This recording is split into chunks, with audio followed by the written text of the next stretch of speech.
استخارہ واجب. استخارہ واجب اس کو کہتے ہیں کہ ایک کام کرنے کے لیے ہم نے استخارہ دیکھا, آ گیا یا تو اچھا آ گیا یا برا آ گیا, جو بھی ہے سمپل طریقے سے ہمیں پتہ چل گیا کہ بھئی کام کرنا اچھا ہے, اس کام کو کر لینا چاہیے.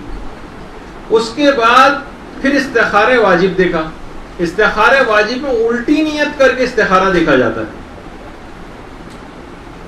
مثلا ہمیں آیا کہ استخارے میں نہ کرو اس کام کو جو ہم نے پہلا استخارہ کیا تھا, نہ کرو. اب نہ کرو, ہم اب یہ دیکھیں گے پھر بھی میں کر لوں, یعنی پہلے آیا کہ اگر وہ کام کرو گے تو برا ہے, ہم یہ پتہ چلانا چاہ رہے ہیں کہ کتنا برا ہے, تو ایک الٹی نیت سے استخارہ کرتے ہیں. اس میں اگر یہ آ گیا کہ نہیں, پھر بھی آیا کہ بہت برا ہے, اس کا مطلب ہے کہ اب تو واقعی بہت ہی برا ہے استخارہ, یعنی ڈبل تاکید آ گئی ایک لحاظ سے اس استخارے کے لیے. اس کو کہتے ہیں استخارہ واجب. لیکن اس پر عمل کرنا واجب نہیں کہ ہم اس کے مطابق ہی عمل کریں, ابھی آگے چل کر ویسے ہی بات آ جائے گی. کبھی استخارہ واجب میانہ بھی آ سکتا ہے, لیکن اگر 2 دفعہ منع آ جائے تو یہ ڈبل ایک لحاظ سے تاکید ہو جاتی ہے. مثلا ہم نے ایک استخارہ کے اس محلے کو چھوڑ کر دوسرے محلے جائیں یا نہیں جائیں, یہ محلہ اچھا نہیں ہے, سوچ رہے ہیں اس محلے سے چلے جائیں. استخارہ کے استخارہ آ گیا کہ ہاں چلے جائیں, ٹھیک ہے استخارہ جا سکتے ہیں. ہم نے الٹی نیت سے استخارے دیکھا کہ اگر ہم پھر بھی یہاں پر رہیں تو پتہ چلا کہ استخارہ اس میں بھی منع آ گیا. اس کا مطلب یہ کہ چاہے آپ اس جگہ کسی اور دوسرے محلے میں جائیں یا نہ جائیں, کم سے کم اس محلے کو تو ضرور چھوڑ دیں کیونکہ اس میں رہنے میں اب نقصان ہے آپ کے لیے.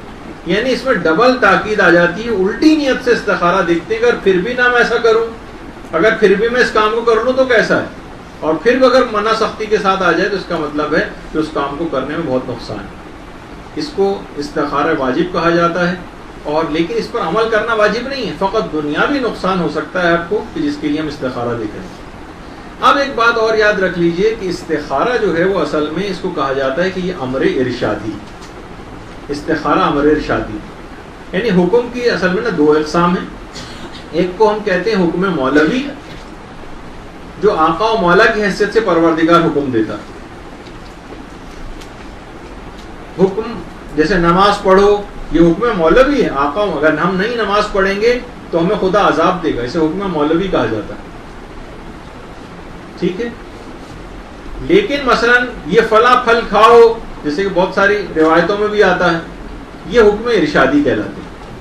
جب بھی کہا جاتا ہے کہ تہذیب الاسلام کی اکثر روایتیں وہ حکم ارشادی, ان کا ماننا واجب نہیں, لیکن اگر ہم نقصان خود ہی اٹھائیں گے اگر ہم اس کی مخالفت کریں گے. جیسے ڈاکٹر اکثر کہتا ہے بھائی یہ چیزوں کھانوں کی آپ احتیاط کریں, زیادہ ثقیل غذا نہ کھائیں, چکنی غذا نہ کھائیں.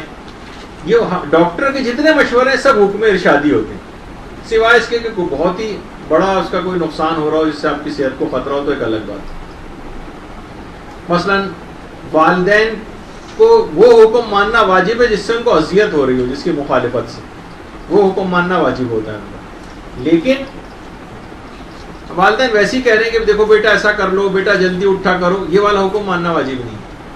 لیکن یہ امر ارشادی, آپ کا اپنا فائدہ ہوگا اگر والدین کا یہ والا حکم بھی مانیں گے. نہیں مانیں گے تو آپ کا کوئی دنیاوی نقصان ہو جائے گا.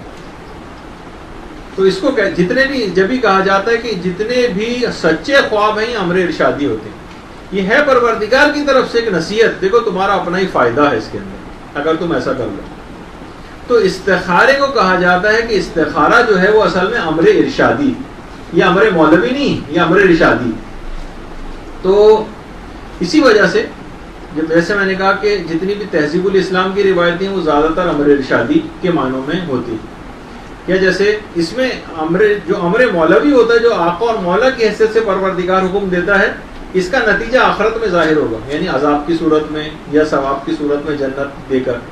لیکن امر ارشادی کی مخالفت یا موافقت کا فائدہ اسی دنیا میں مل جاتا ہے. آپ نے نئی بات مانی, آپ کا خود ہی دنیاوی نقصان ہوگا.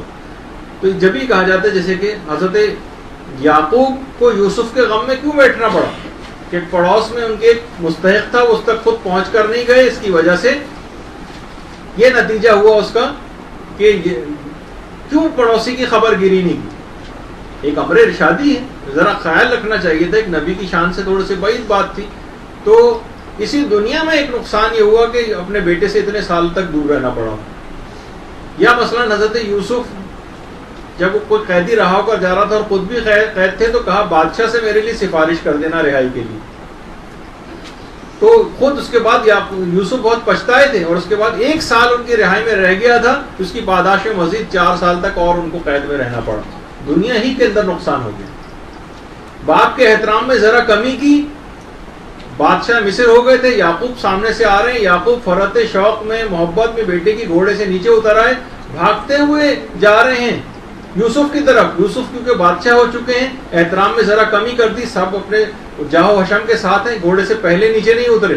اسی وقت دیکھا کہ ہاتھ میں سے ایک نور سا نکل کے آسمانوں میں چلا گیا ہے.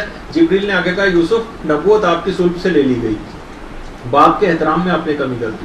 یہ امر ارشادی امر مولوی نہیں تھا کہ مثلا جس کی مخالفت کرنی حرام ہوتی کچھ، لیکن دنیاوی نقصانات برداشت کرنا پڑتے.